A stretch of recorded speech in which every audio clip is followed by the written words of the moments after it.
Can konuya kayıyor. Bekle kayıra. Akşam açın saatlerle alıp kalaydı.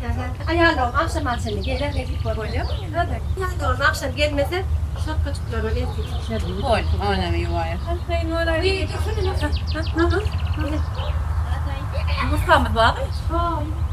Kırk tane çiğcem mi? Şunları her iki saatten kaynatıp şunları olur diyorsun. Tamam, kalkma. Ötürüp veriyorsun. Böyle. Tamam, sonra.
Cicelerim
cip cip cicelerim cip cip cip cip cicelerim benim kadar cicelerim baldan tici cicelerim cip cip cicelerim cip cip cip cip cicelerim benim kadar cicelerim şirin şeker ticelerim